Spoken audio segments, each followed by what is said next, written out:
summer's winding down, kids are heading back to school, and soon they're going to be waking up again at 6 a.m., maybe a little bit earlier, maybe a little bit later. That means their sleep patterns are soon going to be changing, and they'll be going to bed a lot earlier. What can parents do to help their kids become alert and active in time for the big change?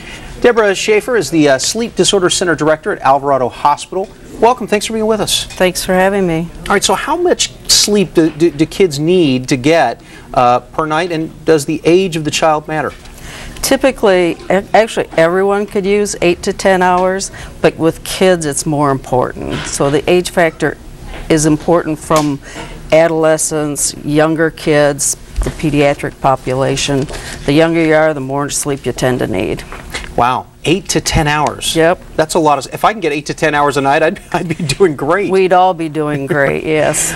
So how soon should children be put on a sleep routine before they head back to school? Sooner the better.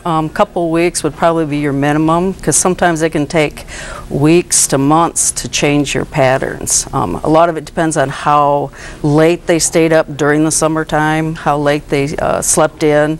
So it may take a couple weeks to, move the time back to an earlier sleep onset and an earlier get up in the morning time. And I don't want to get too detailed, but why does it take, you said, a couple, maybe 3 weeks for your body to change and get used to it? Because we have a circadian rhythm, and it's actually a kind of a programming, so it's not something you can do like that. It takes time to reprogram yourself. So that explains why I'm so tired getting up at 3 in the morning and getting in here at 4. Yes, because I don't do it all the time. Yes, exactly. Right. Yeah, that's one of the things is, you want to maintain a regular sleep time where you go to bed and a regular pattern.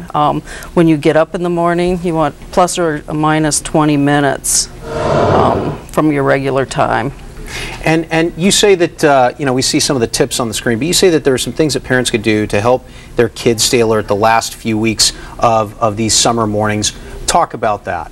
Yeah, you want to try to get them up earlier, and again, it's part of reestablishing the pattern.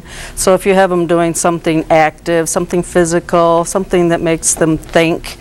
And maybe plan some morning activities, right, like you have there. Exactly, plan morning activities. And you say, we see, it says limit caffeine and sugar 6 hours before they go to sleep. Really? Yeah, people think that caffeine and sugar don't have an effect on them, but they've built up a tolerance, and it really still does affect. It breaks the depth of the sleep. That would be surprising to a lot of parents. So if the kid goes to bed, say at 8 o'clock, by 2, 3 in the afternoon, no more juices with caffeine or no more sugar. And that means no dessert, too, for dinner. Exactly. People just don't realize it. The caffeine's the more important one, but the carbohydrates, the sugars, they're equally as bad for us. How important is diet and nutrition when it comes to a child's ability to sleep? Oh, it's really important. Food and nutrition affects every factor of our life, and sleep is one of them. If you eat too much before a heavy meal before you go to sleep, your digestive system doesn't have time to work and process it, so that meal's just sitting there because your digestive system slows down when you go to sleep. So you want that process already partially finished. Talk about some of the activities that parents might be able to do to, help kids wind down and when they're about to go to sleep and get a good restful night's sleep. Well, you shouldn't have a TV in your room because that stimulates kids. The bedroom should be for sleep.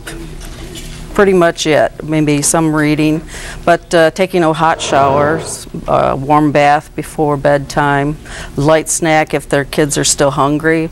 Avoid heavy exercise as well in the evening. All right, Debra Shaffer, you're the Director of the Sleep Disorder Center at Alvarado Hospital. Thanks so much for being with us. You're welcome. Thank you for having me. Thank you. All right, and for more information, as always, go to our website, san diego6.com.